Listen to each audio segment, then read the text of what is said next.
June 16th meeting of the Fitchburg School Committee. I call this meeting to order. Please be advised that FATV is conducting an audio and video recording of this meeting for public broadcast. I ask anyone in the audience is recording this meeting to please identify yourself for the record now. Seeing none. At this time, I ask all electronic devices please be placed into silent mode.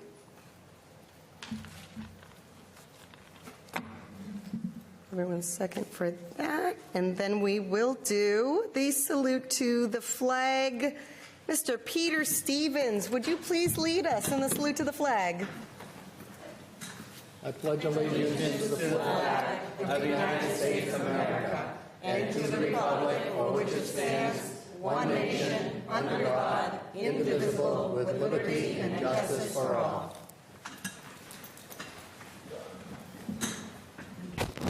Okay. Up on our agenda, we have school committee members and student reports. School committee chair report, none at this time. Resource subcommittee. We'll be meeting tomorrow, June 17th. Oof, exciting. And the same with school building needs? Same school building needs. Tomorrow. June 17th, 5 p.m.? 5 p.m. Okay. Central office. Central office. So that is open to all. Yes, it is. Okay, great. Any comments, questions before I move on?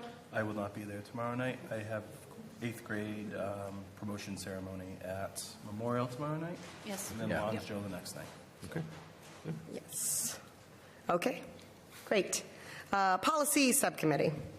Okay, we met on June 4th and we had a very successful night. We completed Section J, which was that big section that we had told you about. We have 2 sections left, and they are quite small, so we are very confident that we will have our work done, which means we will be able to send the complete policy book online to you July 1st, with a meeting scheduled August 25th at 6 o'clock to meet to go over that. Answer any questions. So we'll have a good 2 months to review. Well, plenty of time. We wanted to make sure because, you know, we worked on this all year. It very time consuming. There was a lot of work. So we want to make sure everyone has ample time to be able to look at it properly. That also will be posted on our website for everyone to review also. Correct. So the public will be able to see it. Okay, great. Any comments, questions? All right, thank you. Moving on from policy subcommittee, we have student support subcommittee. Thank you, Madam Mayor. Our meeting was canceled on yesterday. However, I do want it to be on record that I got the information.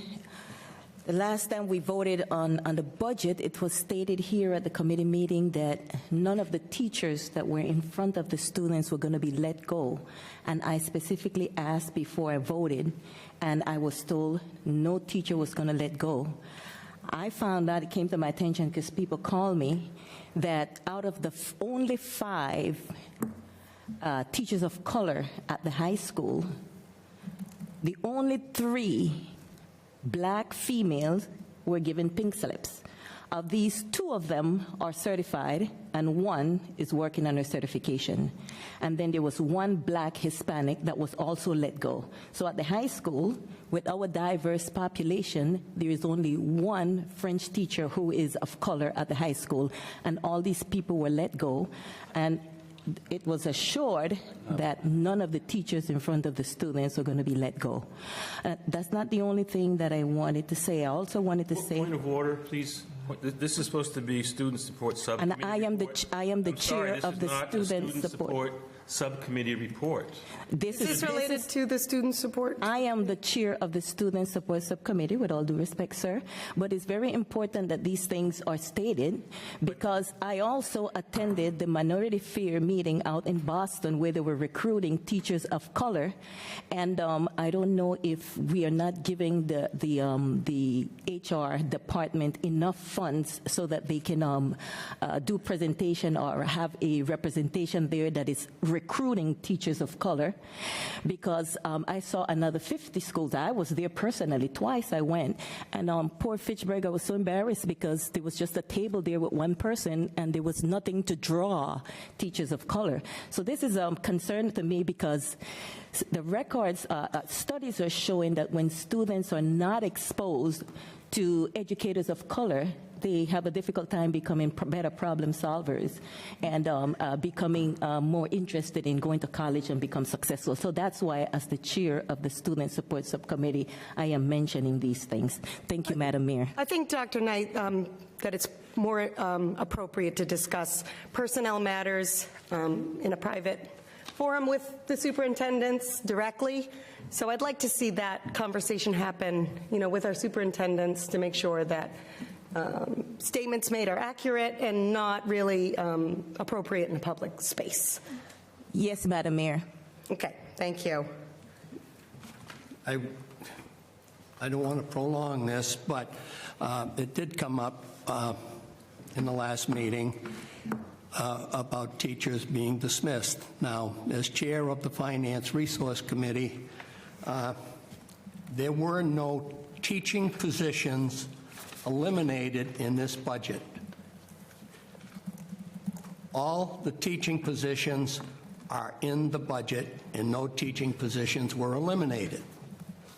The only teachers who were let go, which I do not want to prolong this, were teachers who were not satisfactory or teachers who did not have certification. And teachers are given the opportunity to get certification, and that is something they have to take advantage of. The school department has asked for waivers for teachers over the years. So what has happened, all teaching positions were in the budget. The only positions or the only teachers who were dismissed from the Fitchburg Public Schools were teachers who were not certified or who did not meet the standards of the Fitchburg Public School System. So that's where I stand on the budget. Unfortunately, they were all teachers of color. Silent.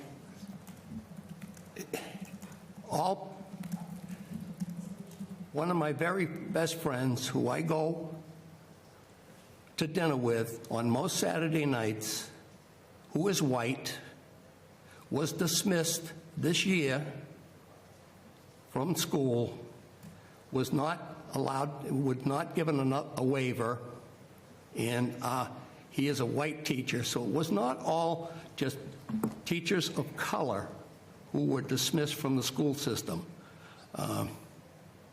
So I don't want the general public to think it was only teachers of color who were dismissed. There were also others. We have Principal Braga here. I know that we hired a few new personnel. I don't know if you would like to speak to that to assuage concerns. Before Principal Braga starts, I don't think this is the appropriate time or meeting to be discussing this. It has nothing to do with Student Support Subcommittee. Yes, it does. It's a personnel issue about people who are being dismissed for whatever the reasons might be, which we don't know, and neither do the people in this audience or the people who are watching this on cable TV. And I don't think it's appropriate for us to continue a discussion that's not one of the subcommittee reports that are supposed to be given at this time. And I say that we move on to School Personnel Subcommittee. Okay. I agree. All right. Any further comment on that? All right. I'll accept that. Thank you, Mr. Walsh. Thank you Thank for you, your Dr. willingness, Braga. Principal. Thank you. Okay, we will move on to School Personnel Subcommittee. We have nothing to report. We have Student Representative report. Good evening. Fitchburg DPW Day is on Wednesday the 18th at Coolidge Park from 2 to 5. It's a chance for children to learn about the big city trucks that help improve our city. They can visit trucks from our streets, sewer, water, fire, police, parks and recreation, and arbor works. There'll also be food and ice cream trucks and a visit from Pawsitive Therapy Pets as well. There is no school on June 19th because of Juneteenth. On that day, people can visit the Buy Black Market event around the City Hall from 5 to 9 p.m. and enjoy a marketplace spotlighting over 25 Black-owned businesses, live cultural performances, historical exhibits, and local food. The FHS Marching Band will be performing in the Fitchburg's 4th of July Parade, as always, so make sure to go watch that. For the last days of school, the pre-K last day of school is on the 17th. The last day of school for the rest of the districts is on the 23rd, except for Memorial. Their last day is on the 25th. Again, sorry, Memorial. Sorry, Memorial. And then that's it for me. Bye, everyone. Thank you. Thank you, James.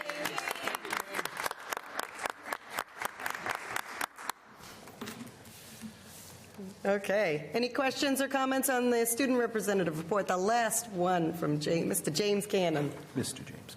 Just thank you. It's Thank been you, a pleasure James. having you. We appreciated it. Thank you. Great job with everything. Just one comment. James mentioned the DPW Day, and we have Miss Cragen, I know is here, is going to be on our program tonight, but Miss Cragen started the DPW Day quite a few years ago, and it's still going. Thank you, Miss Sally.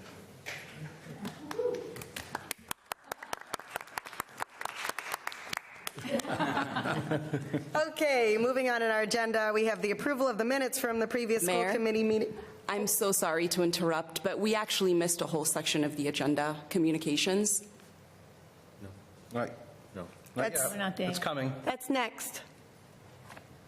My apologies. It's the last meeting, Mary Alexandra. So the approval of the minutes from June 2nd. Make a motion to approve the June 2nd meeting minutes. Motion to approve? Second. We have a second on the motion? No, ma'am, I just had a comment before you. A comment, do you have a comment on the motion to approve? Is this the appropriate time? Sure, yes. I read the section. It says that I made a comment and that it was not reflected in the budget that teachers were let go. Where are you just referring to? I had it please? there just now. Referring to page 3, Last meeting, yeah. top of page 3. Top of page 3. Top of page 3. It said, I oppose. I made a comment regarding the assurance that no teacher position were being cut from the budget. She claimed that teachers were let go and that this was not reflected in the budget. I just wanted to, just a point of clarification. What I was trying to say is that it was told to us that no teacher in front of the students were going to let go, but yet still teachers were let go. The comment, though, that is actually on there is the accurate comment that you made. Even if your intent was different, that was the language that you shared. I said that I voted for the budget because I thought that no teachers were going to be let go, but there were teachers let go. So is that the language that you want to use? So just to clarify, The language you shared was that the budget did not reflect. No, ma'am. That comment. No, ma'am. I said that I voted after I voted before I found out that teachers were going to be let go. I asked, are there any teachers going to be let go? And I was told no. And then I voted on the budget. let me just read the notes from the minutes. Dr. Knight, who opposed, made a comment regarding the assurance that no teacher positions were being cut from the budget. She claimed that teachers were let go, and that was not reflected in the budget. Which part of that do you believe is inaccurate? I was looking for more clarification in the sense that As I said, I voted on the budget when I thought no teacher was going to be let go, but there were teachers let go. In other words, I feel like it was not clear, it was not accurate. It was not a truthful statement that no teacher was going to be let go. Do you propose an amendment to the minutes, to the verbiage here of the minutes? Yes, ma'am. What is that amendment? That we were told that no teacher were going to be let go, no teacher in front of the students, and after we voted, teachers were let go. But that's not what we were talking. But that's not what we were talking Can I about. propose something? Can we propose an amendment once we review the audio from the last meeting? Because I think if we're going to hold public record, it has to be record to what you actually say, not what you intended to happen. So I think it's a point of clarification if you want to share that you intended this message to be the message that you wanted to state. But what is written on the minutes, I think there's an opportunity for us to clarify and possibly amend based on a review of the last audio. Fair enough. Thank you, Superintendent. I would suggest if there is this concern, if the members of the body are amenable, that we hold this pending our own review of this concern, and we can bring this up at a further date. Yes. So if you would revise your motion? I move to hold the minutes of June 2nd for further review. Second. Motion and second to hold the minutes for further review. Any comments, questions?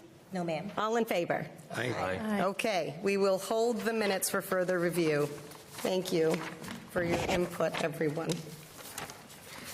Okay, communications. Had your back. All righty. Good evening, school committee and school friends from central office and everyone who gets Fitchburg Public Schools moving, our teachers behind me, Dr. Braga from the high school, and our friends from Be Positive Therapy Pets. We start with a PowerPoint. We have been doing therapy pet work in Fitchburg Public Schools since 2011. This is our 15th year of volunteer work, making us the leaders in the state for therapy pets in classrooms during the school day. So, our next slide. Yep, we visit many schools, and this year, Crocker, McKay, Rheingold, Longshore Memorial, Fitchburg High School, Goodrich Academy.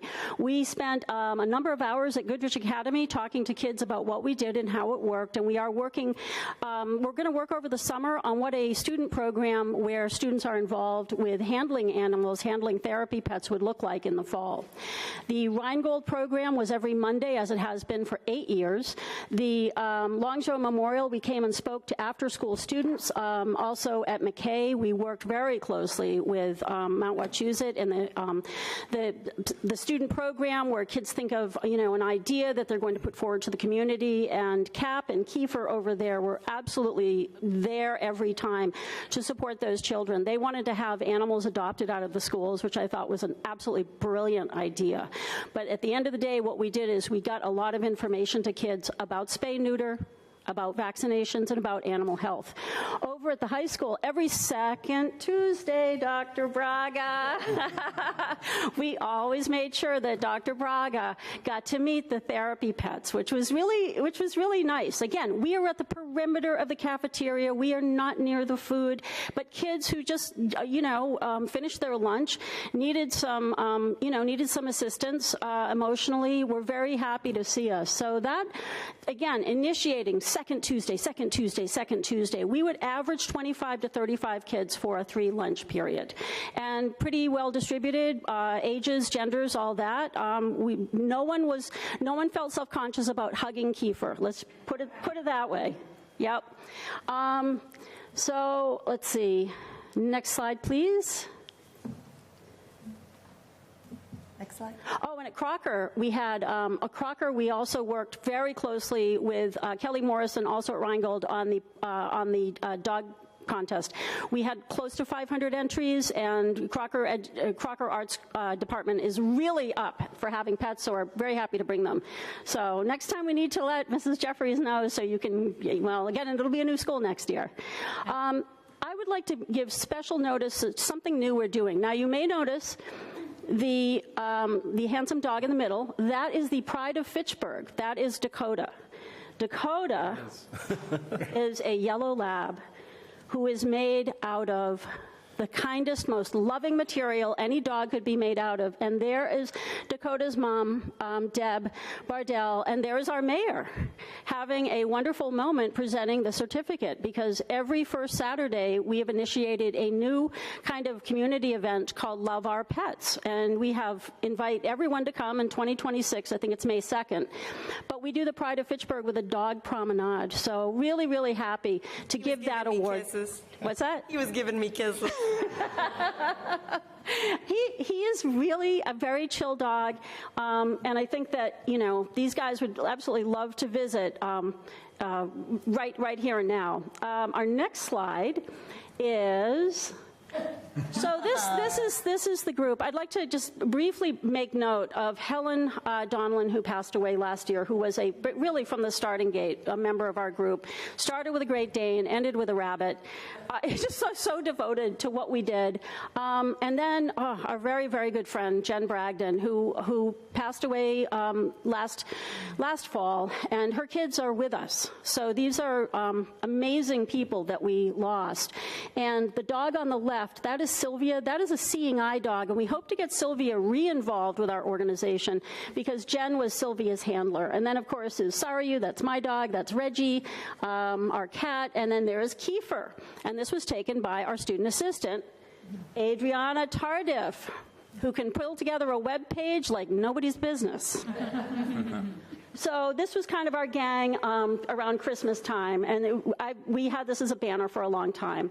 And I think our next slide is going to be a good friend. So, Cap, do you guys want to come up? You ready? Why don't you come say hi? Kiefer wants to go for a walk. No, Kiefer's attached. Yeah. All right. So this is Cap Corjuan, and that is Kiefer. And This please, is my partner in crime, Noah. Hi, Noah. Thanks for bringing Kiefer. If you remember last year when we were here, we were talking about the student, I don't want me telling this, that did not speak except at home. And Noah was kind of locked away. Well, as of 3 weeks ago, Noah is now talking. Noah is not just talking, he is telling stories, he's doing everything under the sun. And most of it has to do with the connection that this young man made with his amazing dog. Kiefer gets all the secrets. Yep, and he is so good with animals, and it's been really cool. He asked me the other day if he could be part of the Therapaws team. Awesome. So he will probably be one of our interns with Adriana, but he wants to do that. So as far as having therapy animals in the school, this right here says this is what it's all about. Nice. Thanks, Noah. And just a note for anyone watching, we work closely with Noah's family, and he wouldn't be here without their enthusiasm and permission. So we're really, really happy, again, to have the next generation. But I would like to bring our other Therapaws members on up just to say a few words. Deb, if you and Dakota want to come up. Cheryl, you and Livy, and Adriana, come on up, and if you'd like, you don't have to. We can sing your praises just as well, but you're welcome to come talk. Just... No. Okay, go We ahead. couldn't do it without Adriana. She's Not at the all. biggest help. Libby does the library program. She does reading to children, and she's been there since 2015, I think? Yep. And you wouldn't believe the children that come every single month, the same children, and to watch them year by year by year. When they first come, they're little voices, and they're not reading to me, they're reading to Libby and the other pets. And now, after so many years, they come in, they sit up straight, they speak out loud, they read the book. Other kids are around, and they can hear the book, too. It's a wonderful program that Sally started. I'm happy to be in it. Well, We are thrilled because Livy is about 4 pounds, and Kiefer is more, and Dakota is more. 6 or 7, maybe? We have pets that really, any child who might have some hesitancy about, an animal because of its size, we really accommodate that, which is great. Adriana? Hi. I usually have Reggie. He's not here today because Sally didn't bring him. I'm mad about that, but it's okay. Reggie is the cat, and he doesn't have any ears. A lot of you know him from the schools. He was a stray cat, and his ears got frostbitten. But he, since then, has been rescued by Sally. He's not my cat, but I like to think he is. It helps me sleep at night. And he's a really good cat. All right. Awesome. Thank you. And I would like to say that, we have animals with disabilities. The last couple of therapy cats I had, which some of you may remember, Mr. Waffles and Spencer, they had kind of chronic issues with thyroid and kidneys and so forth. And so, to tell kids, these animals have a disability, and here they are out and about doing their thing. And then we got Dakota, who is such a noble dog. Deb, are you up for saying a few words? So I won't keep it long. We've only been with the program for a little less than a year, I think. I don't remember when we started. And it's been great for Dakota. I know that through the different programs I've done with him, with Sally, especially the library program, there was a little girl who was terrified of dogs. And when we first started the library program, she would come and sit with Dakota. And then I would say, get a book and read it to Dakota. Now, we went to the Love for Animals thing at the fair, and she was there. And she ran right up to Dakota. And she was like, this is Dakota. And she was telling everybody, this is my Dakota. And it's just so good to see, because she wouldn't come near a dog, according to her grandmother, who brings her. And we went to the high school programs, and we used to do the lunch. A lot of the kids would come, and they would say, this made my day. I was having a really bad day, and this made it. So it's a great program. Kids appreciate it. The dogs love it. So. And Dakota's the pride of Fitchburg, overcoming that adversity of a broken leg. That's it. He kept going. It's a big boy. So I think we have one more slide, yes? Off he goes. All right, another perfect year. Fitchburg continues to be the leader in the state for therapy pets in the classroom during the school day. That is fact. That is something MASC will tell you is dead on correct. We work with a lot of kids who have lived transitional and traumatic lives, who maybe don't have a pet or had a pet, be lost from their family under difficult circumstances. And we have been with a lot of kids who are... Oh, what a good job. That is good walking. While I'm flapping my gums, he'll flap his gums. But, we're here for the kids. You guys are here for the kids. And I've got a scholarly paper. We're in the works. So we have worked with Tina Chiliast, the speech-language pathologist at Rheingold Elementary School, with children with a variety of different challenges, not just articulation, but language challenges as well. And we had a kind of breakthrough moment with a couple of children that were nonverbal. And I wrote something up, and then Tina, as the scientist and the professional, added to that. So I'm going to give a copy to Superintendent Cologne and also to Mary Alexandra, and I'll make sure school committee gets this as well. But I'd love for this to be, added into what we do, because I think this is the direction we're moving in, to have not just we did 500 hours this year. That's what we did. We volunteered 500 hours to Fitchburg Public Schools. And we've got data, and we have adorable pictures, and we also have adorable pets, but we also have science. So really proud of this, and I just want to say thank you for, again, allowing us to come here and share the fur. And if you have any questions, any of us are happy to answer. Thank you very much. Thank you.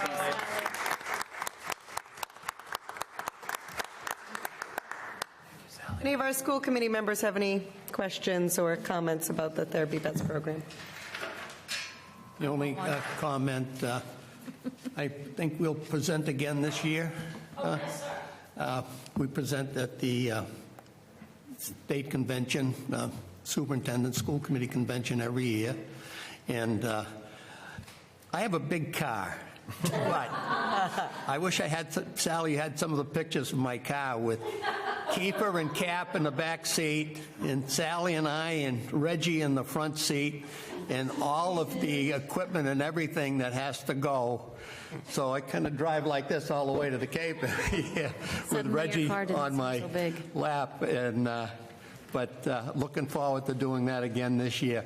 And we always get 25, 30 people coming in asking about our program and looking how they can start it in their community. So looking forward to doing it again this year.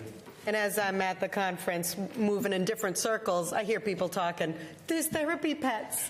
The therapy pets are here. Oh, there's the big dog. And I'm like, I know those guys. That's Fitchburg. And honestly, when I see other superintendents at conferences, they always ask about Sally and her pets. So. Yeah. Big hat. Yeah. All right. Thank you all. Thank you. Thank you.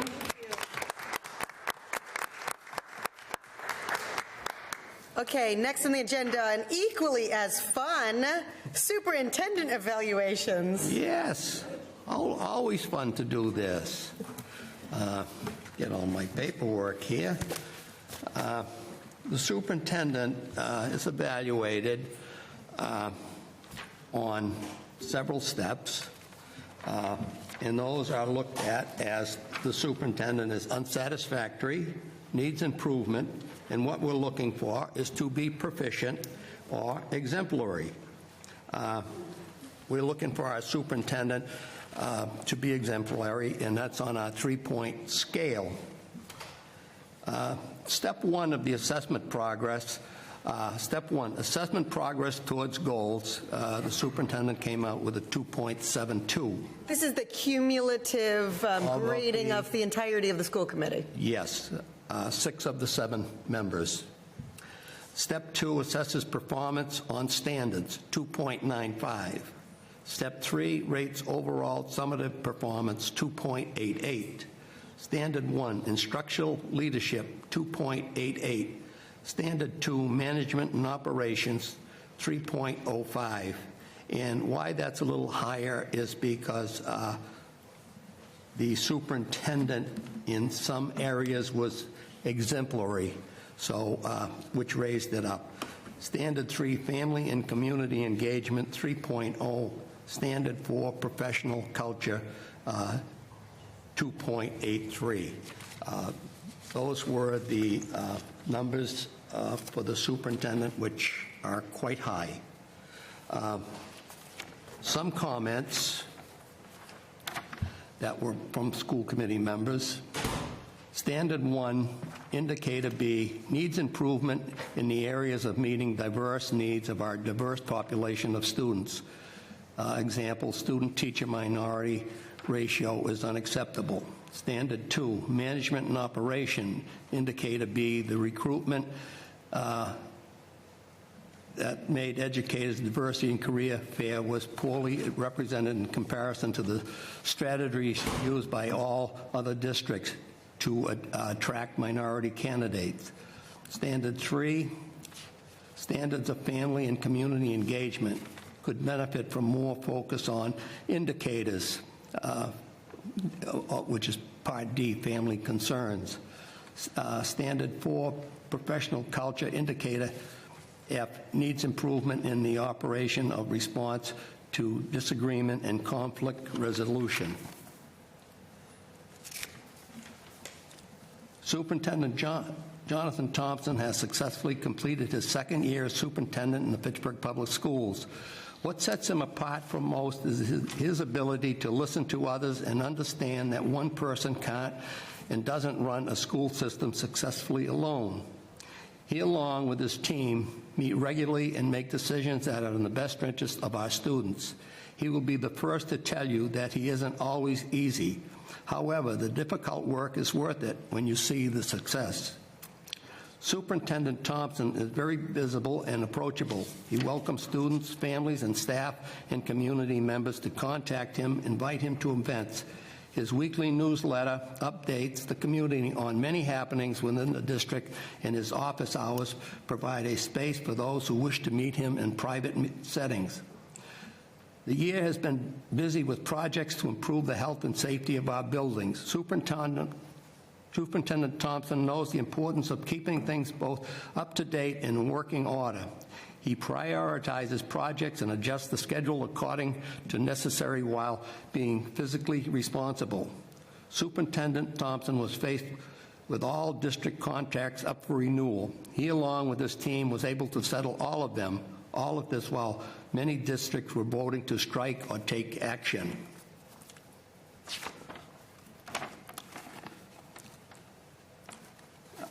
Continue on, this is focus on indicators 1B, 1D, 1E, and 4D. Continued and improved PD was complete throughout the year. Student progress evaluations were also complete. Areas of strength and weaknesses for targeted improvement were implemented. Successful completion of second year of the new superintendent's induction program. Multi-year strategic plan was completed and communicated. Year one implementation plan finalized. Those are some comments from school committee. So overall, the superintendent had a very good evaluation. Any questions on the superintendent's evaluation? Yes. Yep, it's wonderful. You know, I know Superintendent Thompson. You know, he works very hard. I forgot the name of the young lady that came last week, the last meeting, to train us on the evaluation. Tracy Novak. Tracy Novak, yes. She had mentioned that when a person is evaluated with exemplary, I don't remember the exact word she used, that person could be used as a role model to go to other districts and be able to train them, or maybe, you know, let them see the type of work that we, you know, that's been done in that example. Be the example. But I am trying everything I can as student support to, you know, help the student body here in Fitchburg. But I don't really see an exemplary evaluation based on what Ms. Novick said. I don't know, is everybody in agreement with that? Another question I have, who are the ones that put together the summary? You know, I know somebody picks up all of the evaluation. Mary Alexander and myself. And yourself, okay. And, okay, I don't know how you evaluate it, but I'm just saying. Can you please speak to the evaluation? Is the same as what you did. Mm-hmm. And Mary Alexander and I sat down privately and went through the evaluations and listed everything that each person had to say and what their comments and their numbers were. There were 6 people who evaluated. We then took each person's number that they gave. Under the evaluation, there are, and I read those before, the 4 areas. Well, I read them all. Like step 1 is on the evaluation form. This is the evaluation form. And what it is, step 1 assesses progress towards goals. Step 2 assesses performance on standards. Step 3 rates overall summative performance. Standard 1, instructional leadership. Standard 2, management and operations. Standard 3, family and community engagement. Standard 4, professional culture. What each member of the school committee rated the superintendent, those ratings were listed 1, 2, 3, 4. 1 did not meet, 2 some progress, 3 significant progress or met and exceeded. So those were all averaged out, and the scores are the average of what every member of the school committee thought of superintendent's performance. So the average was proficient? Yes, yes. Okay. Yeah. Yeah. Okay. For like a A 4.0, correct me if I'm wrong, a 4.0 would be all members voted all exemplary. Right. Gotcha. Yeah. Okay. So we had members listing them 1, 2, 3, 4. There were some ones and some twos. Okay. And some, mostly all threes, and a few fours. Gotcha. And again, how every individual school committee member felt, whether he was just satisfactory or met expectations or exemplary, that was each school committee member's assessment of the superintendent's progress. And that's how it came out. And that was done by Mary Alexander and myself. Beautiful. One last question. The comments that, that we provided for the evaluation, would attention be paid towards, put towards those comments for improvements? Yeah. Everything I have here will be given to the superintendent. Beautiful. Superintendent will read everybody's comment that they made on the superintendent, and he will see where each person, where they rated him 2, 3, 4. Gotcha. And he will have all of that. And hopefully what the superintendent will do, will look at the comments and what we scored him on in different areas, and then he will adjust look forward to his own personal plan to come forward in the future year. So there's always room for improvement. Thank you so much, Mr. Stevens. I don't mean to give you a hard time. I just want to... I know. That's part of what we do, that's democracy, Democracy. To me, it's not personal. It's how we see things, and again, I'm coming from the perspective of the Student Support Subcommittee. I want the best for the students in Fitchburg, and that's why I fight so hard for... That's why what I see for myself as chair of the Finance or Resource, or chair of the Building Needs, and again, with the members who are on those committees, what we see happens, and we report it out, and we give it to the superintendent. Thank you, sir. Ms. England, do you... I was just going to further try to help to clarify. The mention of exemplary, I think he was saying, was on some of these specific questions regarding the standards and the indicators, that some individuals were feeling that those specific questions may have been exemplary. So, but you guys clarified it when you said the overall rating. Yeah. Thank you. Any further comment? Insight? To Mr. Thompson. Thank you. I'm done with it. Next year. For continuous improvement to the path of exemplary. Can I make a few comments? Absolutely. First of all, I want to thank everyone for taking time to complete the evaluation. I do appreciate the feedback, and I always aim to get better and do what's best for the students of Fitchburg. That being said, in the fall, what I would like to do during school committee meeting is actually meet with you and go through the rubric, so we actually can identify, I think what I heard from Tracy's presentation was to identify select standards that you want me to focus on and improve on. I'd like to take that time to do that with the committee so I know exactly what to focus on moving forward so I can become exemplary. There you go. Good goals. Yep, please. Thank you, Mr. Thompson. Thank you. I appreciate it. Thank you. All right. Seeing no further comment from the committee members, we will move to public comment. Public comment, no more than 2 minutes in length, were offered to be submitted to Superintendent by noon today. Didn't receive any comments. No comments by email. Anyone in the audience that would wish to make public comment, please approach the podium. Identify yourself by name and city of residence, the item that you're speaking to in the agenda, and you're free to make a public comment of no more than 2 minutes in length. Seeing none? Seeing none? Okay, we will move. Mayor, may I make one? Mr. Roach, Thank you are free to speak. Appreciate it. I would like to just send condolences to the family and friends of beautiful Sanchez. She died suddenly last week. She was a Fitchburg High Red Raider graduate, class of 2024, South Street Elementary School, Longjoe Middle School. I would say true to her name.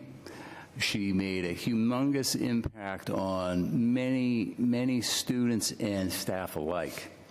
And I would also say that as Dr. Knight's passion for student support is evident in all of our meetings, I just have to say thank you to many staff in the Fitchburg Public Schools who made deep connections with her. And I think it's also a reminder of our need to continue to focus on supporting student mental health, on having wraparound and scaffolding services to really ensure that students get what they need. And again, it's a terrible loss for the community, for that family and her friends, but hearts and thoughts and prayers and everything to that family. So thank you. Thank you, Mr. Roach. Thank you, Question? Mr. Roach. Mr. Roach, is there a phone number, maybe the date of the funeral, or Wake was something that maybe we today. can... Tomorrow's services are private. Yeah. But we can get you the information and send a card. Yep. I do know that there are... Text will be faster, text message. Yeah, and it might be helpful, too, because I know that the family is trying to generate some positive from this and in supporting particular causes, so we can get that information out. Thank you. Thank you for that. All right. Moving on to Superintendent's report. Thank you. This evening, as promised, I have our information on our Student Advisory Committee introduction. I told you last time that I would have the members come if they could. These are the members that are going to be representing the students in Fitchburg to the school committee subcommittee, the subcommittee of the school committee. So this evening, I'd like to introduce our new committee that was formed. We have 3 students from Fitchburg High School and 2 students from Goodrich. We only have 1 student with us this evening. She is going to be speaking in a second, but I do want to go over the names of the students. And then 2 students who could not be here this evening gave me a statement to read, if I could do that. Please. So just to let you know, the 5 members of the Student Support Subcommittee, or the School Committee Subcommittee, are from Fitchburg High: Nicholas Bittner, Ayanna Lewis, and Anna Nowicki. Anna's here. Anna, you're going to come up in a second, okay? And then the 2 students from Goodrich are Luca Pascal and Anna Adei. Yeah. So those are the students.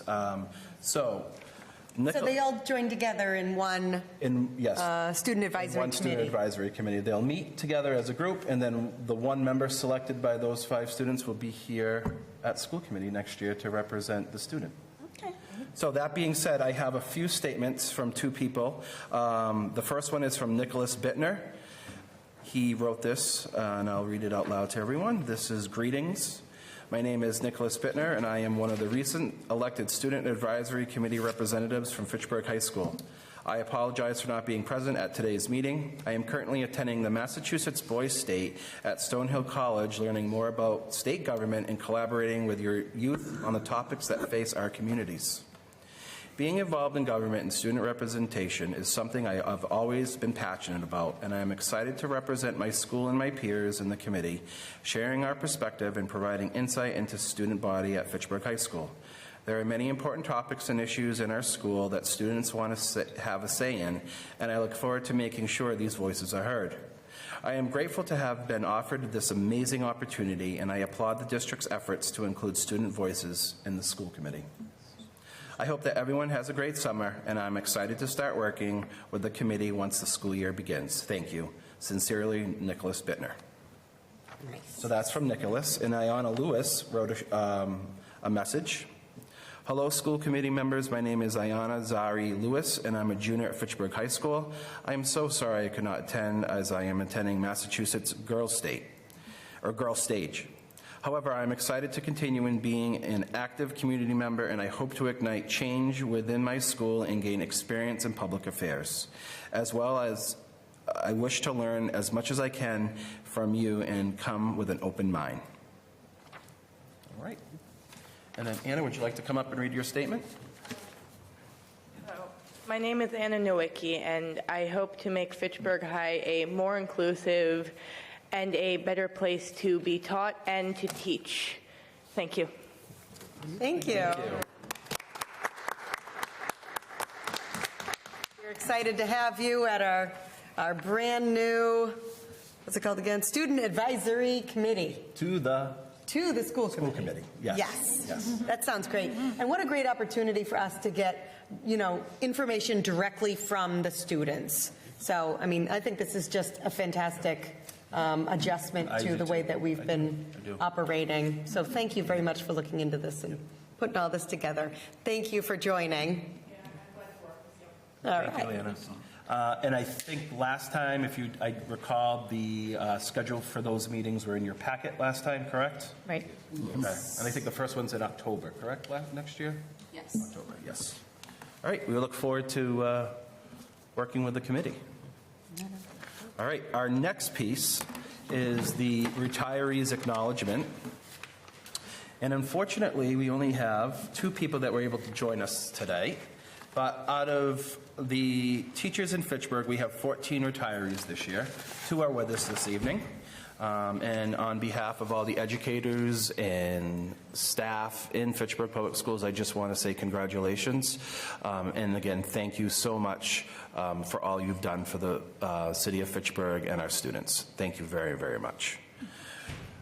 That being said, we have 2 wonderful people with us this evening. The first person has worked in Fitchburg, make sure I have this correct, my math, for 27 years. And most recently, this person is at the high school working in our, how do I want to say this, our program where students who are in-house need sometimes to take a break. They spend the day there. And this person that I would like to invite up is Sue Flynn, who's worked in the district for 27 years. Welcome, Sue.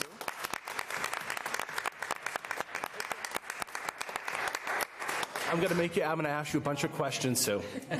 This is the last time I get to embarrass you, Sue. Please. No, Sue, I just want to say thanks, like I said before. And you have 27 years in Fitchburg. Have they always been at Fitchburg High School? They have. They have. Wow. And how about your different positions? I know you as... Yeah, 19 years in the suspension room, really? and Okay. then the first 8 were hall monitor. So, yeah. Well, Sue, thank you so much. Yeah, it's been a pleasure. I have something for you.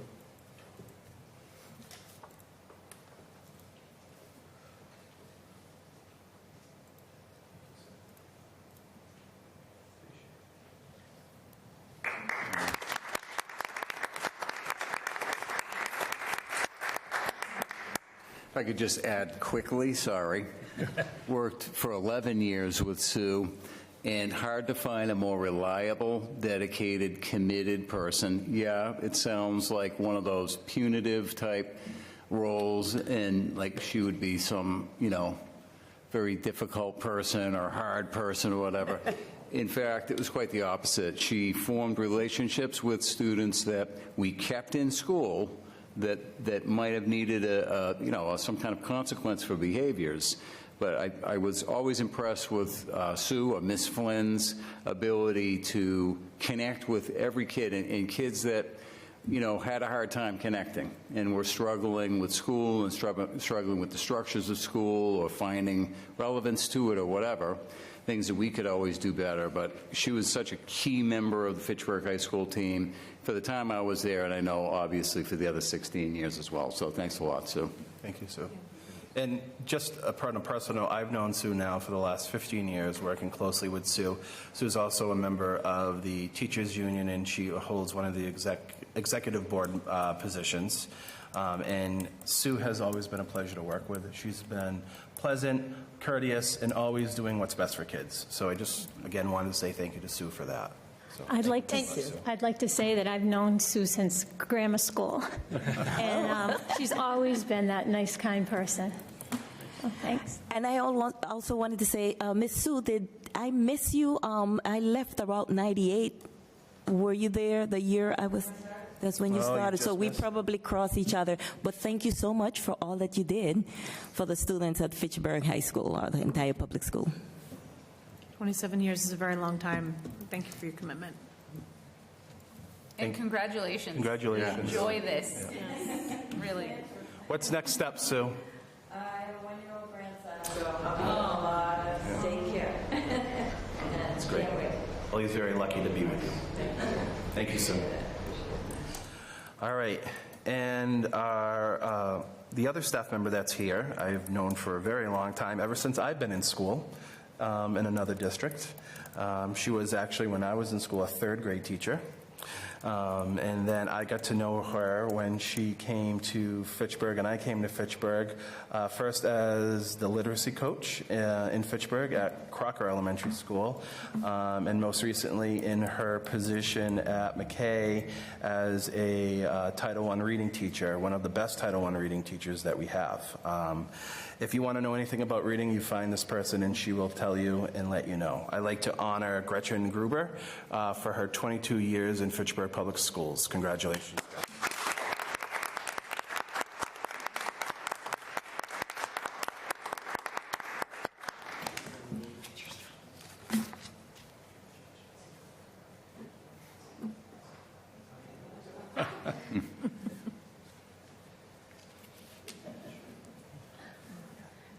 So John is right. I started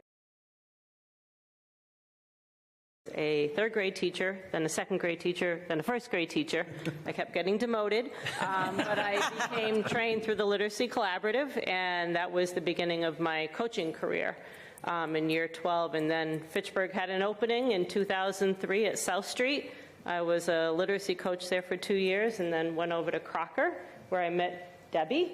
And we worked together quite closely over the years, and then I had the opportunity to move that. Well, I got split between Crocker and McKay during that lovely asbestos problem that we had.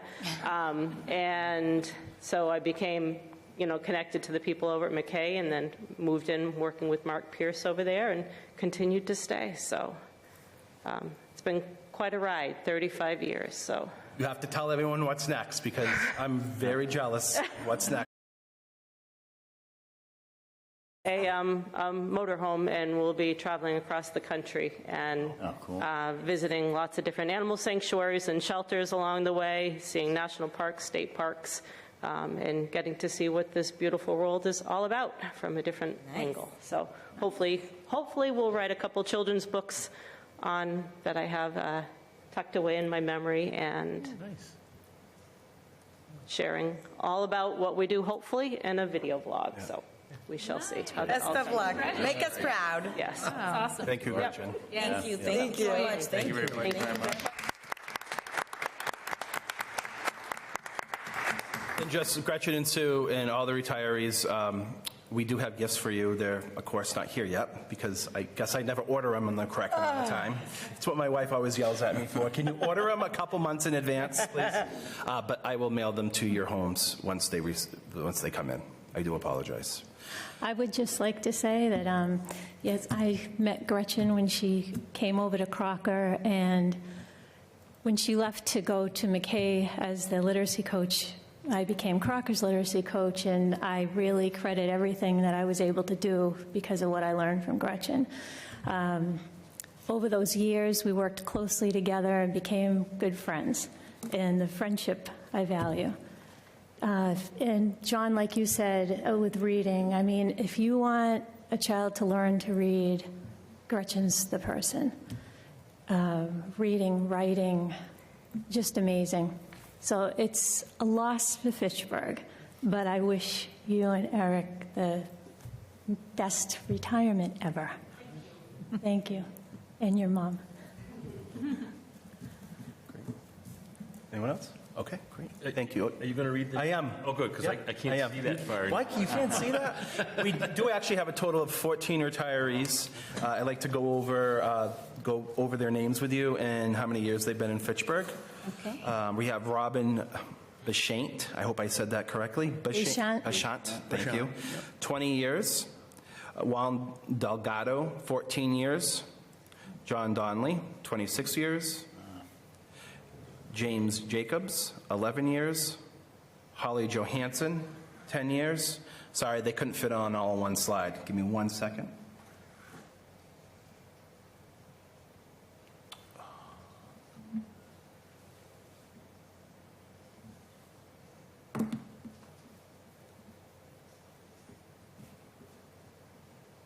All right. Judy Jollymore, 29 years. And Andrea Martoli,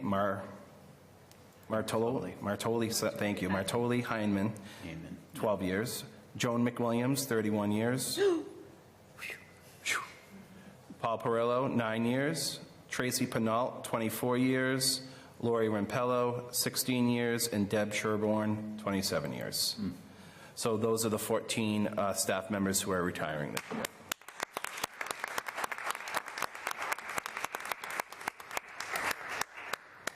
All right. Thank you so much. Just real quickly, I'm not good at math, but I think between the names you just read and the two people who are present here today, it's over a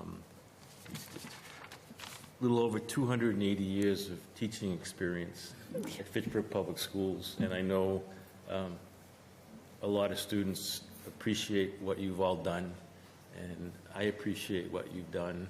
And at both graduations this year, especially at the high school one, where we were sitting to the side and the back where the students came off, and there were about 50 high school teachers there. And the excitement of the looks of the students leaving, hearing their name called by a teacher who was sitting behind us, and a teacher who'd call out a name, how proud they were that the student graduated. And I know that all of you do that, and it's nights like this that I wish everybody in the city could see what took place, to know that we have the best of the best teaching our students at all levels in our public schools. So thank you very much. Thank you. Thank you. Thank you, Sue. Thank you, you. Gretchen. And you always can come back and sub.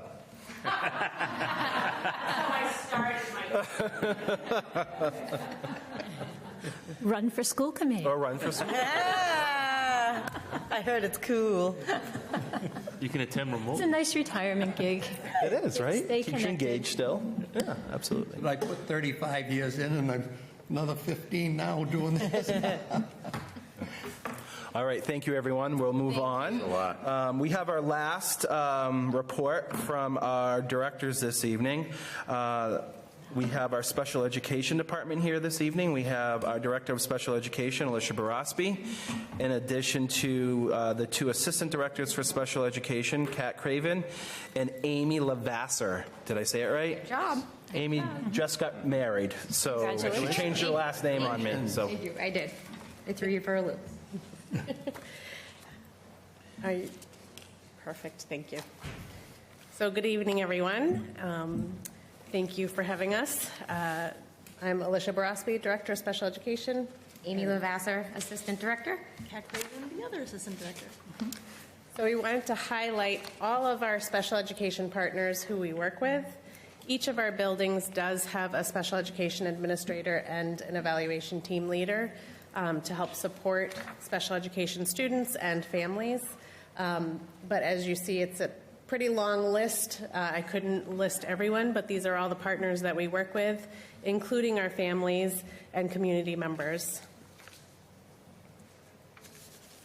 I wanted to highlight that our special education numbers, our current percentage is 24.5% in Fitchburg. Of our student population is identified with a disability and being provided special education services. The state is at 20.6, but as you see, the state has had a consistent increase of about 2%, whereas Fitchburg has increased 0.2%. One of the areas that we really try to focus on is providing students with support and not necessarily having to be identified with special education. This is done in a variety of ways by providing mental health supports, inclusive practices, social emotional supports to students, as well as reading and math interventions. The goal is always to provide students with support and targeted interventions prior to being needed to carry that label. Thank you. Within Massachusetts IDEA, in order to qualify for special education, you have to be identified with one or more of these 13 disabilities that are listed here.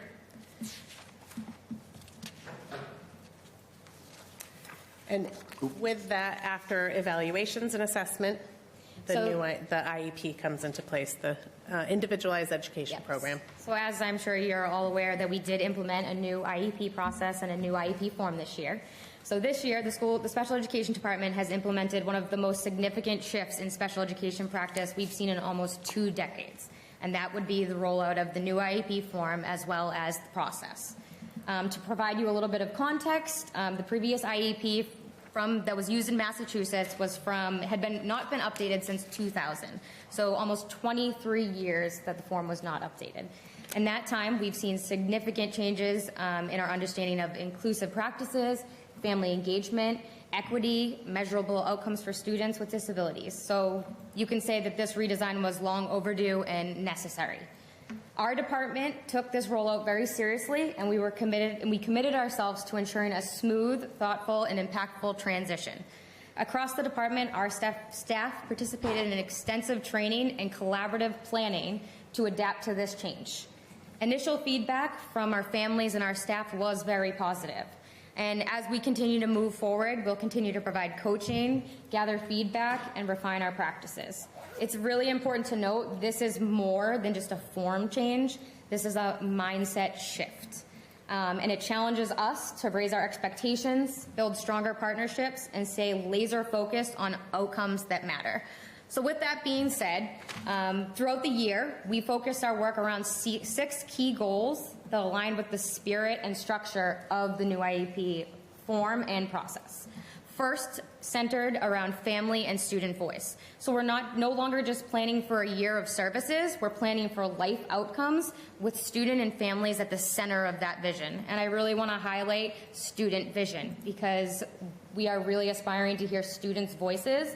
And I want to note that starts from the age 3 up until 22. That's not just middle school and high school level. Second, we focused on boosting collaboration and clarity. The new format is more streamlined and uses clearer language, which supports better conversations and encourages genuine collaboration. Third, we focused on improving accessibility and equity. This redesign promotes more inclusive language and thinking.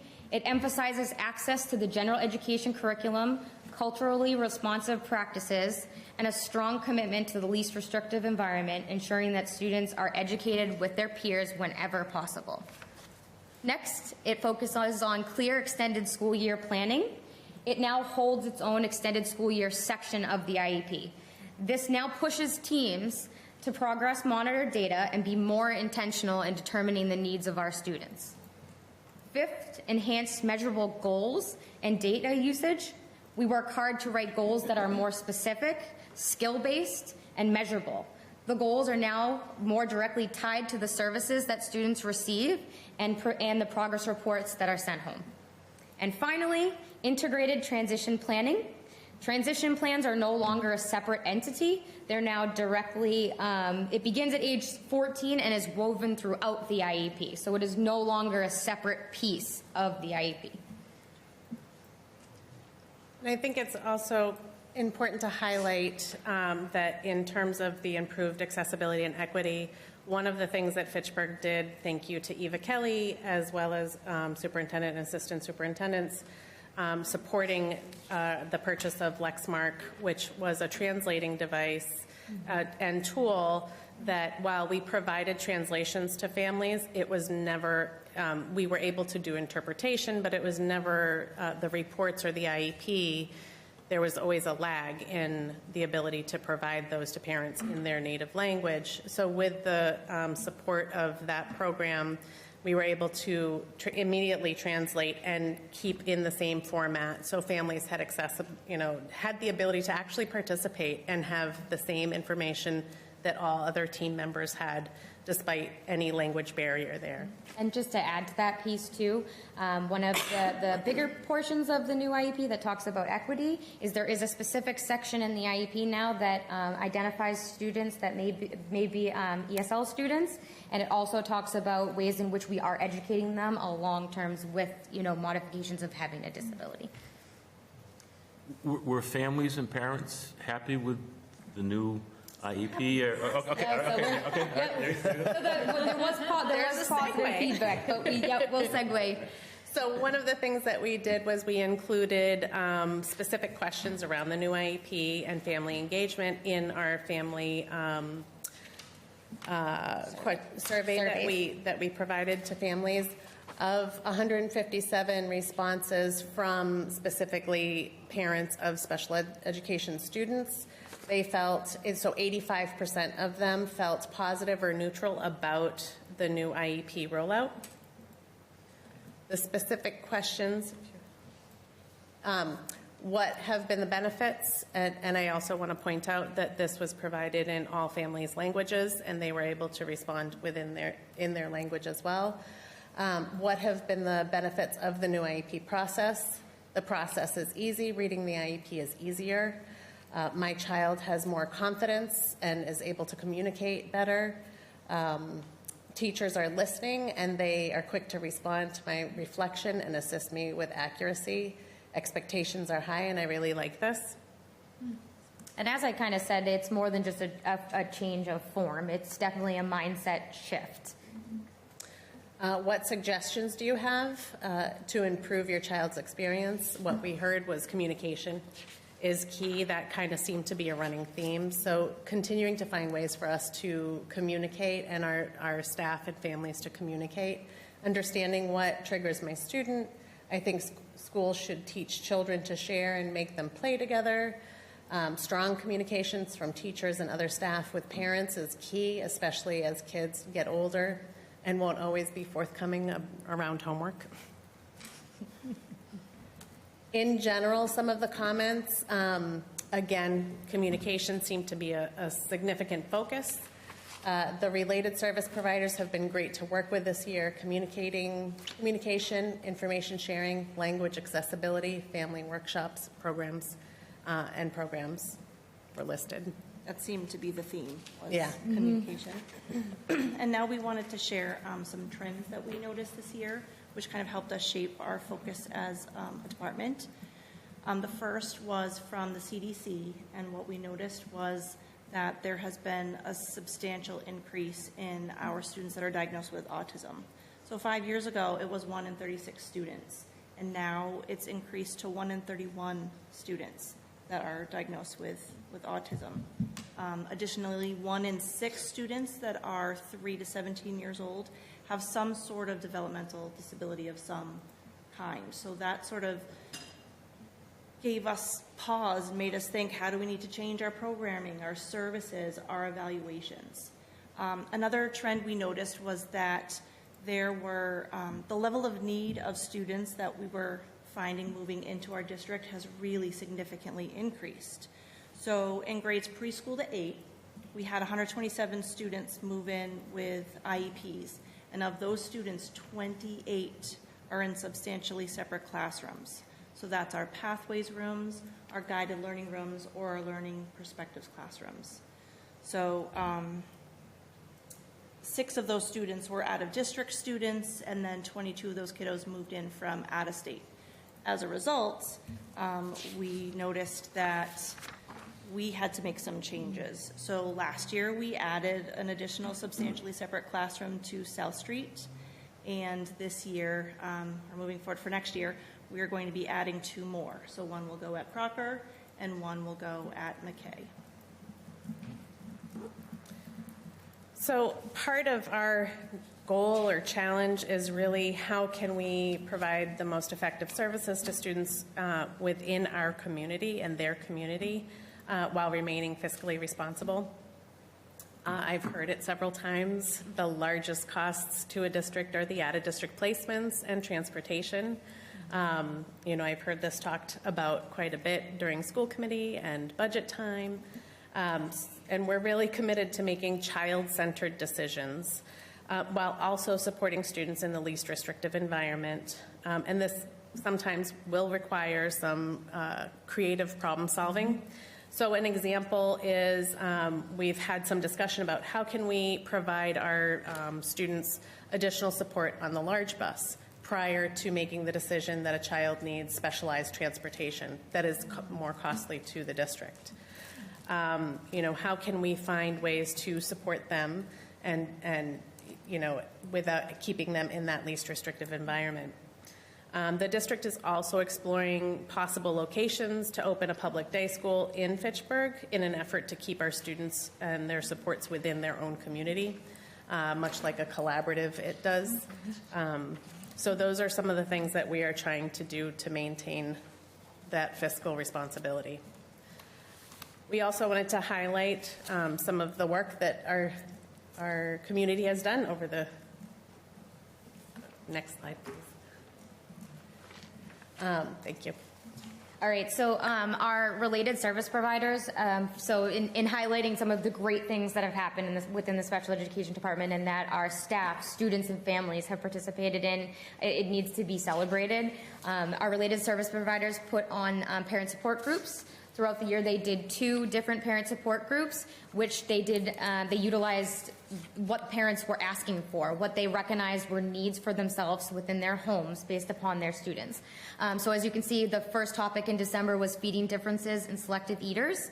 With this, there was a presentation provided, food was provided, transportation was provided, as well as manipulatives. So as you see the table up at the top, families were able to take home manipulatives to use with their students. And the second presentation was on AAC devices, which also sparked amazing levels of conversations around the parent group, and they were allowed to resource to each other as well. So that's augmentative communication devices for students who don't utilize their voice. And we partnered with MOC for the first one. And CAPS Collaborative was the second one. All right, this is my favorite day of the year. Special Olympics after COVID is school-based. So making sure that our kiddos that have disabilities have a chance to just sort of be themselves and not have to worry. This was at McKay, and I love that this shows like students coming full circle. The picture in the upper left is made up of some of our students in the FPS Extended program, so our 18 to 22-year-olds who have been at McKay and at South Street. So they were students, and now they're student leaders. So they led the basketball, they led the soccer kick, they led the football throw, they created the obstacle course that we used, and it was so great to kind of see them as the leaders. They were the young adults in charge. So that one and the next one are definitely my favorites. This is Longzhou had their field day and inclusive day. So we still get our medals from Special Olympics, even though we can't have a big regional event anymore since COVID. But it's a day of smiles, and it's my favorite. Next, we want to say that Fitchburg High School, for the second year in a row, did receive the National Banner School. So what this means is they do participate in the unified sports, and so they received this award for their excellence in the area of inclusion, advocacy, and respect, and they were actually recognized. If you go to the next slide, this was the highlight of my year, is I was able to attend this event, a Best Buddies event at the high school, in which they were recognized with that banner. And this was an amazing event where you were able to see staff, you were able to see students participate within this event, and it was just incredible to be a part of. So. And next is the MAPC program. It used to be called the Macy program. They changed the name, and I can't remember exactly what the acronym stands for, but it is has provided opportunities for students who qualify with opportunities to attend Fitchburg State University. We are joined now by Lunenburg, who is also participating in the MAPC program. Aside from the student that you see in the picture, who was a full-time MAPC student, we have another student who joined the program and just finished, successfully completed an art course at the college level with supports. Our students, again, they've also expanded the program to students who are 22 and older. And the website is directly attached at the bottom if anyone would like to look into it further, and Fitchburg's correlation with it. If you want to reach out, we can send it to you. And then we just also wanted to include some of the great opportunities that our students who are attending that Fitchburg Extended program at Fitchburg State University One there picture that you see students working at the Bull Run.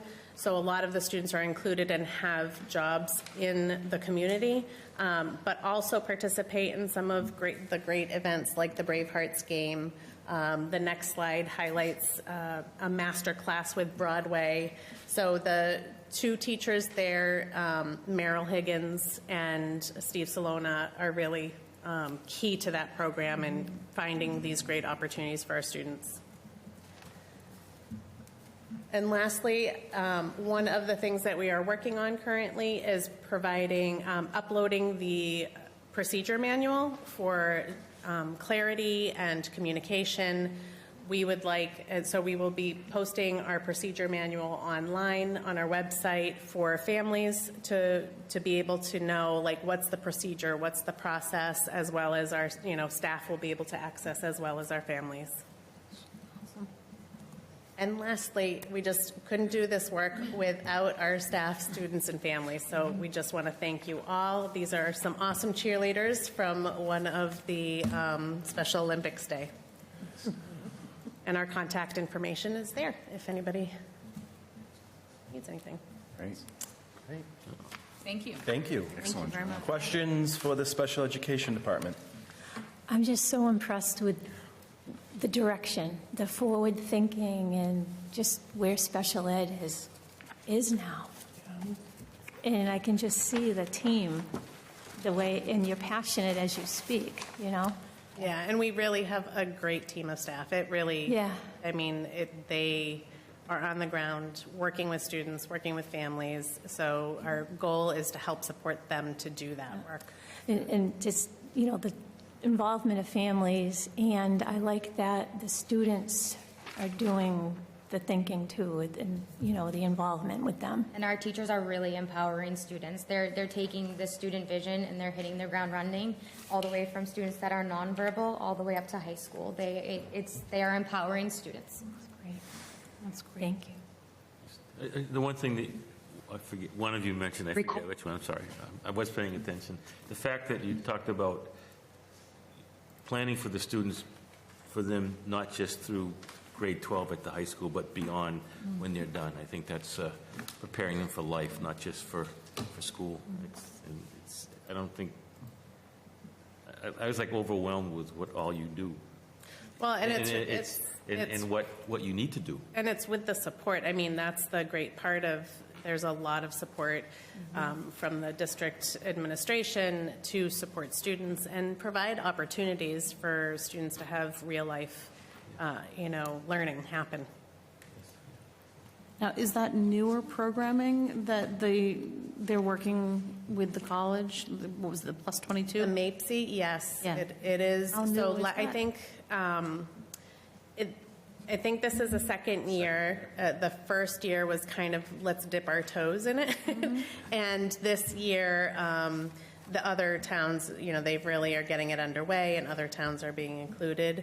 So students who meet the profile can apply, and it depends on the availability and the, but they're really, Fitchburg State University is really working hard to find ways to support many students, not just the students from the MAPC, but finding ways to support many students with differences in their approach, whether it be social skills and social opportunities for students on the spectrum who can enroll academically, but socially it's a little difficult. So they're finding ways to support all students. MAPC is just one of the things that they're, doing. Fabulous. Yeah. Very impressive. Thank you very much. Thank you. Thank you. Thank you. Great job. Thank you. They were very nervous. They were practicing all day today, and they did a great job. I told you I was going to call you out on this, so. You guys are great. You did a wonderful job. Thank you. Nothing to be nervous Didn't about. seem nervous. Nope. All right, everyone. I apologize for the amount of presentations tonight, but this is not right. Excuse me for a second. There we go. I apologize for the amount of presentations, but the last piece I wanted to, Jeremy, Glenda, and I wanted to go over with you this evening is our strategic plan. So as you all know, we've been working on the strategic plan since this September, and we finally we're about, I would say, 85% done with the strategic plan, and I want to update you on where we're at, and I want to get your stamp of approval on what we have so far so we can put the final touches on it over the summer and be ready to launch it in August with our administrators when we meet the second week of August with them. So. And then rolling it out to the entire district in September when we return. So this evening, Glenda, Jeremy, and I are going to update you on where we currently are at with the strategic plan. So I wanted to go over a quick roadmap with you on where we have been over the last 9 months. So you all know, and you've all have been participating in several facilitated focus groups. All of you had a chance to meet with our consultant, Carrie Purcell, to get your input on the district. In addition to that, underneath where we are now, we've surveyed so many stakeholders. We've asked families, we've asked parents, we've asked community members, we've asked students, you name it, we have the data. So we got a lot of feedback from everyone involved in our community. In addition to that, we went over multiple data sources, our MCAS data, our strategic plan data, our access data, our attendance data, our in-house data from our assessments. Every data point that we have, we looked at. And then what we did, using all those formats that we talked about, the surveys, the focus group data, and the analyzation of the data, we then formed a steering committee that was made up of several teachers, parents, staff members throughout the district. And this steering committee has done the bulk of the work on this strategic plan. And I just want to thank them for the amount of work that they've done. And we've been meeting over the last several months, each month, to actually work on the strategic plan. So that's where we are now. So where we want to go next, number 2, so we did a lot of work around revising our vision, mission, and values and theory of action. Those are done now. So tonight we're actually going to show you what the group came up with. And one of the pieces I did want to highlight here is after we went back and revised it, based on all the feedback we got, we then sent it out again. Got more feedback. Came back to the group, made more revisions, and finally we just want to say, I think last month, we finally got the final stamp of approval on all this. So that's why we're here to showcase that tonight. So in addition to the vision, mission, and values and theory of action, we also, based on looking at all our data and all the input that we received, we now have our identified priorities, 5 priorities that we will actually focus on for next year that Mr. Roach will be sharing with you later on. Oops. Sorry about that. Then, how we will get there. So one of the pieces that we are working on now is we have those commitments or those pillars, those 5 areas. Those are the what we will be doing. And then what we have to do is we have to identify those strategies, which are the how we will accomplish that. We have those pieces. Those 2 pieces are done. So we have the what and the how done already. Our next piece, what we have to finalize over the summer, is this next piece. We have to make it operational. We have to I can't say that word tonight. Operational. We have to make it operational. So what we have to do, what that means is we have to come up with those action steps. So we have to take the what and the how, and we now need to actually come up with those action steps, how we're going to get there, and then put timelines on that, and then actually identify how we're going to measure that impact. That's the work we have left that we will be putting our final stamp of approval on over the summer. And then the last piece is the launch. We're going to launch the plan, like I said, in August with our administrators, and then September with the entire district. Then we need to develop those materials on how to communicate that out to our community. So you may see that now. We have one size, we have large stand-up posters that are out throughout the district in all our schools. We have posters in all our classrooms. So we have a lot of materials that actually go along with the strategic plan. We now need to actually develop those for this year's plan. So we're going to be working on that. And then one of the things that we're going to be working on next Tuesday, we have our end of the year meeting with our administrators. We're going to make sure that our strategic plan, our district plan, is then thoroughly aligned to our school improvement plans, the actual plans that the schools are working on. Like I said, we want alignment with all our plans, so that's going to be the work that we'll be talking with our principals about on Tuesday, and they'll be putting that final touches on their school improvement plans to make sure there's clear alignment. Yes, sir. Would you be able to include our new principals coming in? Yes, yes, they will be included in that. Okay. Yep. And then last but not least, and then based on the work that we do, we then have to always go back and modify. There has to be changes sometimes. Sometimes we find out new information. Sometimes circumstances change. We then need to make changes to that. So as we implement this plan in the next 5 years, there will be some changes as we go forward. Okay? So that's the process. Now the fun stuff. What have we been doing for the last 9 months? So the first slide you see here, this is the title of our new strategic plan. Fitchburg Public Schools, united in purpose, driven by possibility. I like that. You like that? I like that. Yep. That took some finessing. That took about 3 meetings to get here, but we were able to come up with the title to our strategic plan. So this is the title that the community has agreed upon. Great. Okay? So that's the title. Glenda is now going to go over our vision, mission, and our values, which I'm really excited about our values. Me too. Yep. I'm very excited about this. As John shared, we had time together. Actually, 4 of us on this panel were part of that group where we met monthly to talk about the revision of the vision, mission, and values. And so one thing that I really appreciated about this group is that it had community members and also families, and that was a really huge value to this work. I think one of the things that we kind of agreed upon going into this is, the former vision and mission really did what it needed to do at the time that it existed, right? And I think for us, we were kind of looking at where are we now? What are the things that we need? And what are some, takeaways that we want to really impact the community on? I think one of the things we really kept talking about is like clear is kind.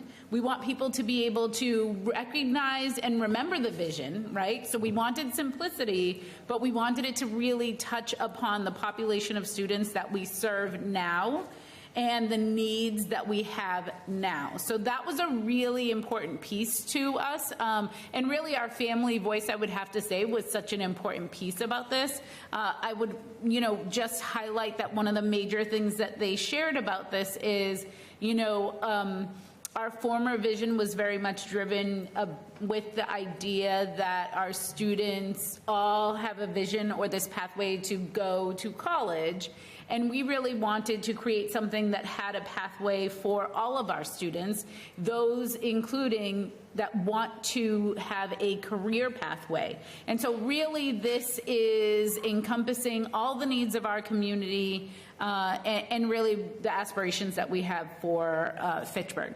So I'll share our vision, which is all students will be empowered with the knowledge, skills, and confidence to become active, responsible contributors to their community and the world, right?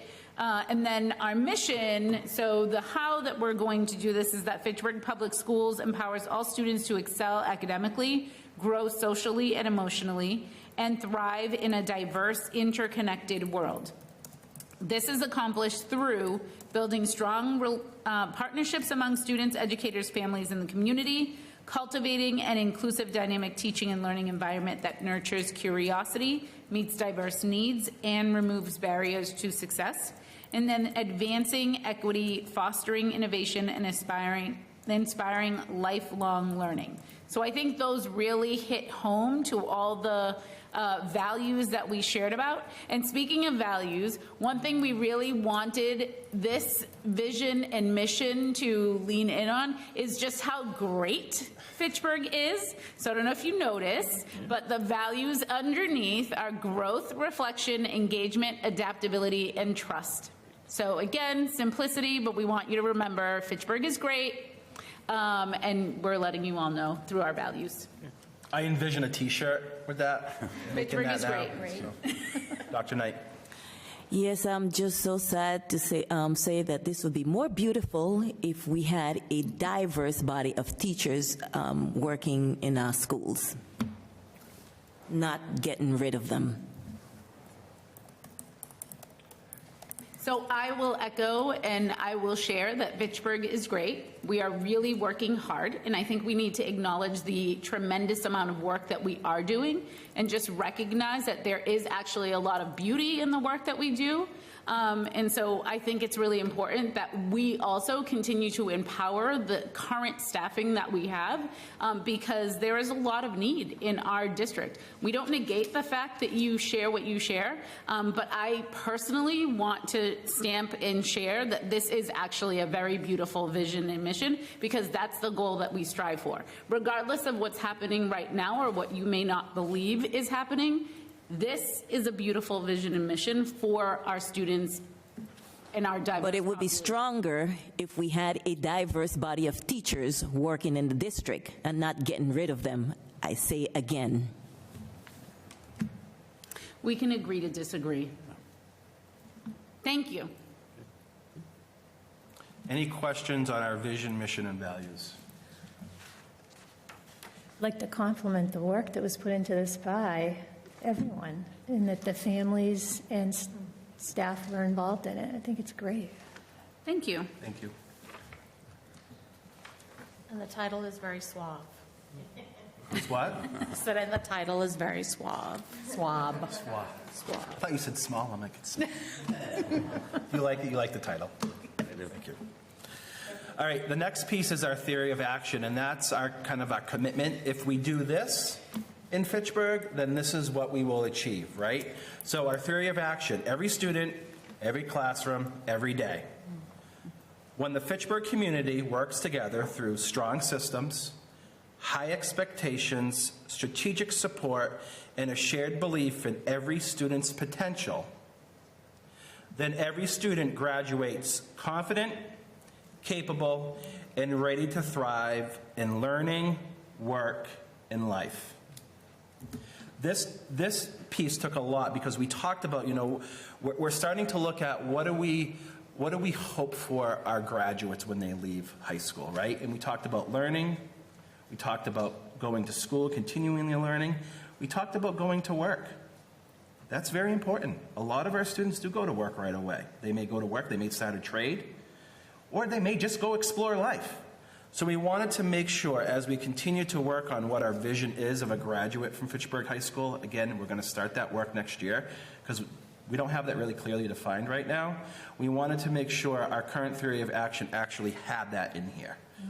So we talked a lot about what we really want our graduates. And when we talked about graduates, not only our graduates when they leave Fitchburg, but our graduates when they leave elementary school, when they leave middle school, when they go further on. Okay? So that's our theory of action. Every student, every classroom, every day. I'd just like to make a comment. I'm chairman of the Fitchburg High School Alumni Association. And this past, about 2 weeks ago, we awarded grants to 100 students. About 70% of those students that we awarded $100,000 to were students of color. Beautiful. And they were taught by the staff at Fitchburg High School. And I don't know what our ratio is up there. You're looking for teachers of color. But the staff we have at Fitchburg High School, regardless of their race, ethnicity, did a wonderful job of preparing these students to attend some of the most prestigious colleges in the country. And I just think our staff, do we need to improve? I've been trying to do that for the last 50 years, and it's very difficult. We've lost some wonderful black educators, or some of my that have never been replaced from my perspective, people I worked with.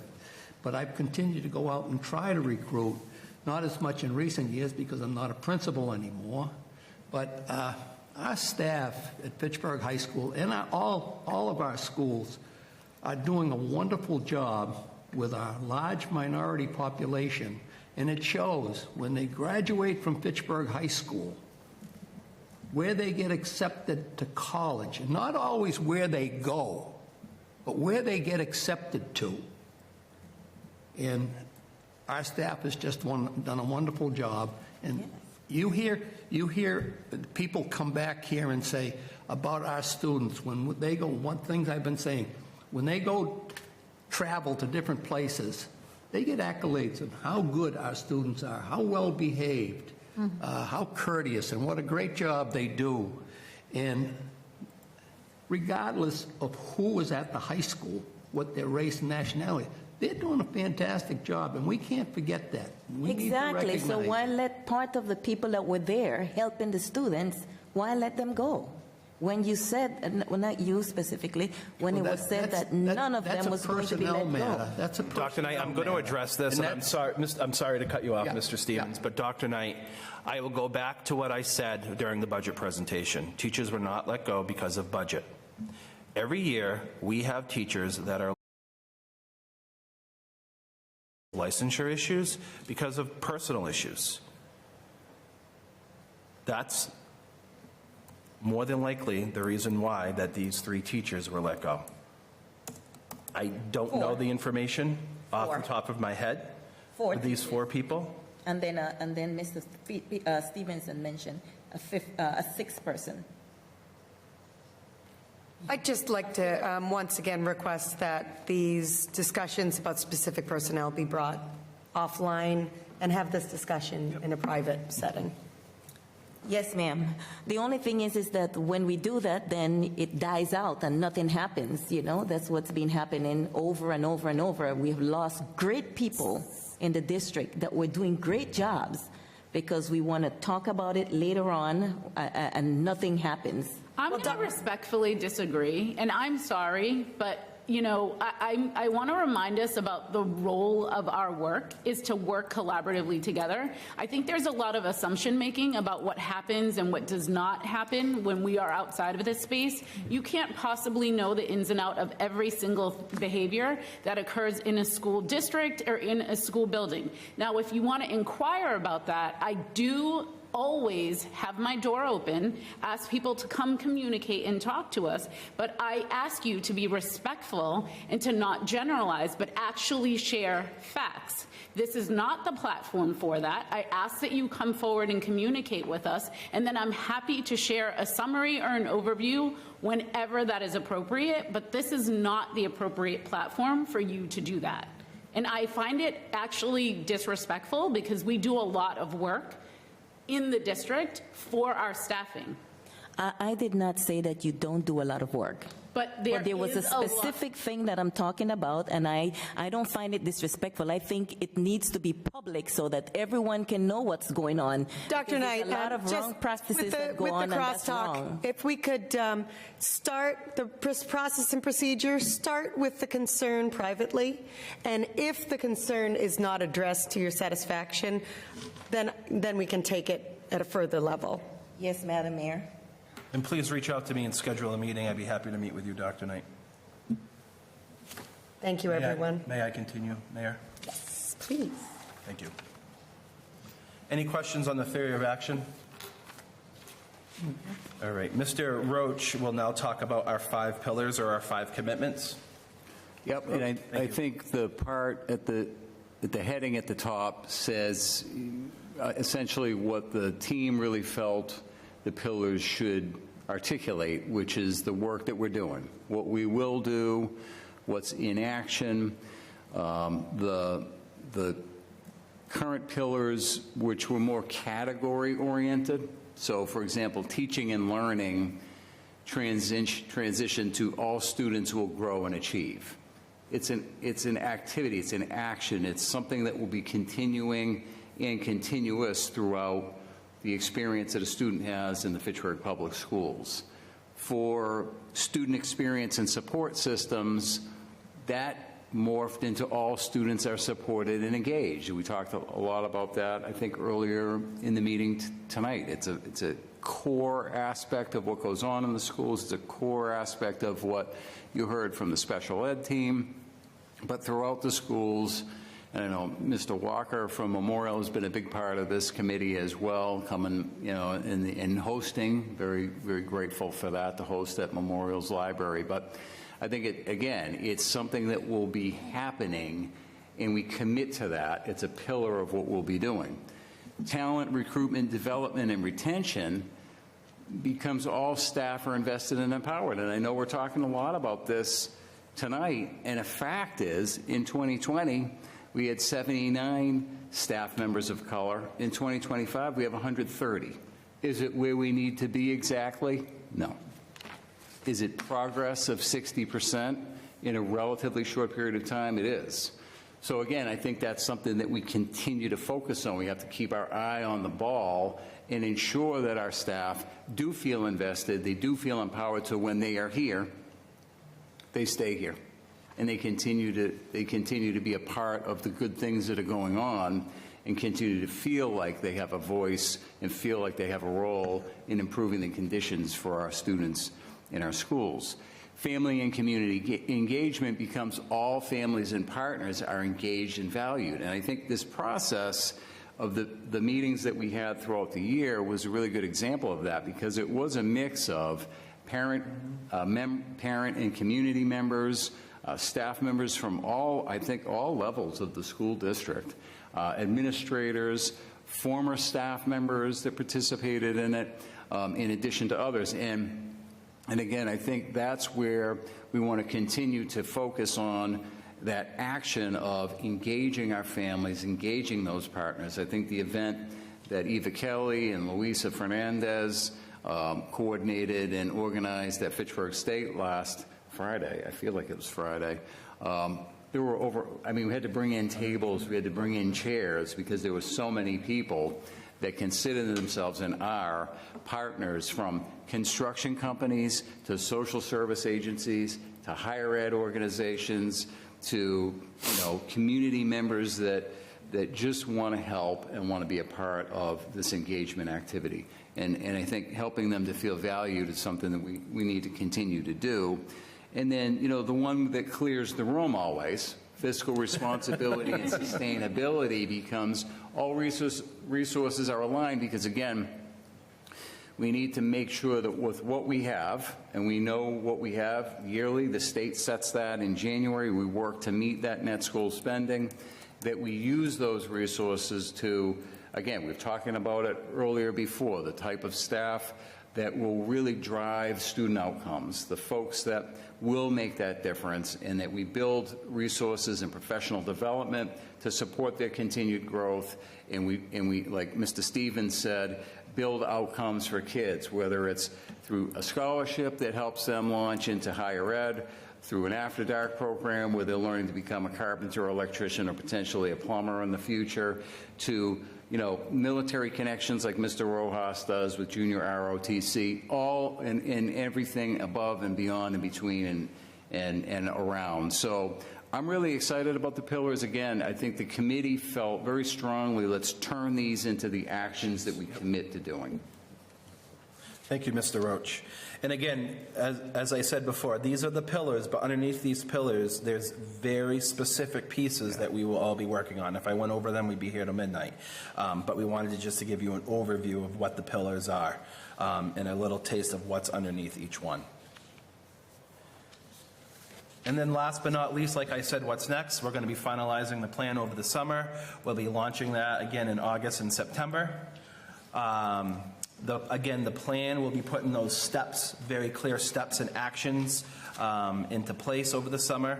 We'll develop our communication and support materials, launch the plan, like I said, implement the plan, and then again come back to you. And my goal next year, what I would like to do is come back more often to you during school committee and give you updates on exactly where we are. So this plan isn't just something that's sitting on the shelf. I want this to be an actual plan that's really driving us to help students be the best they can be. That's where we are. Any questions on our strategic plan?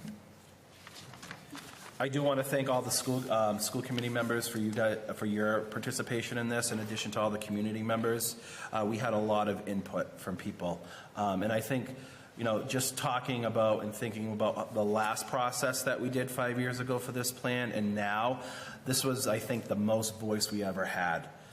And we kept going back to people to get their input to make sure we were actually doing the right things, because we want to make this an actual document, like I said. So, any other questions? Thank you. Very impressive. Thank you. Exemplary. All right. Last two pieces for us this evening. Grants. So, as you can see, I have 11 grants this evening for your permission to apply for. Just so you know, these are all the grants that we get from either the state or federal government to run the school system. These are what we apply for every year at this time. As my parents always ask me, what do you do during the summer? This is what we do. We write these grants to actually get funding for the school district. So this evening, we would like your approval to actually apply for all these grants. On here is the amount that we got last year. We don't know what amount we get for this coming year until July. So that's why that's on there. Again, these are mostly our title grants, our titles 1, 2, 3, and 4. Our grants around 240, 262 that support our special education students. Our 21st century grants that support the work that we do after school. Our ELL grants that support English learners in our district. McKinney-Vento grants. Perkins grant that supports the work that we do at the high school, and then our early college grants. So those are all the grants that we'll be applying for over the summer. And then last but not least, we are asking to accept two other grants. The first one is the FY26 Genocide Education Grant in the amount of $40,000. That will continue to support the genocide education that is mandatory in the state of Massachusetts. And then the last piece is the FY26 21st Century Summer Enhancement Grants in the amount of $28,000. That will also support our after-school program, specifically the summer program, and students with special needs. Thank you so much for sharing that. What's that? I said thank you so much for sharing that. How does the 21st Century Summer Enhancement Grants compare to what we've gotten in the past? That's pretty much the same right now. Nothing has changed with that funding as of yet. The only thing that's really stopped is currently, and you may have more, Glenda, if I say this incorrectly, correct me. They haven't allowed us to apply for any new sites yet for 21st Century, correct? That's correct. They're not sure yet what federal funding is going to look like, so they're apprehensive of releasing the RFP at the moment. Typically, we would have received it by now, and we would have already applied. Because we typically have Longs, Joe, Crocker. Crocker, right? Crocker, right now, we've been waiting for the Crocker, so that we can have Crocker. Right.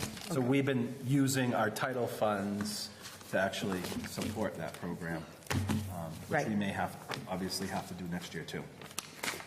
We'll have to look at that this summer. Okay. All right, back to you.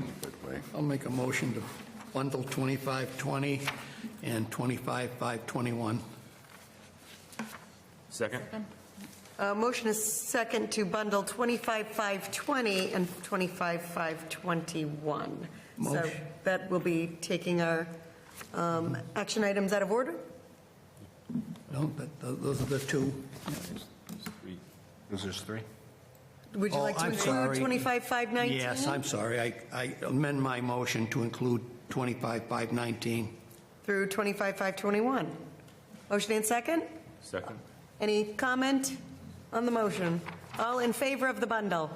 Aye. Okay, and now we have the bundle before us. I'll make a motion, we accept the bundle 25,519 through 521. Motion and second to approve action items 25,519 through 25,521. Any comments or questions on the motion?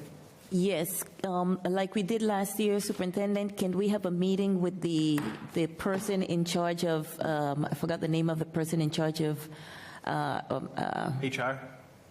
No, the person that does the budget, that is following up, making sure that the Callie funds Cabello? are used for what they are intended to. Yes.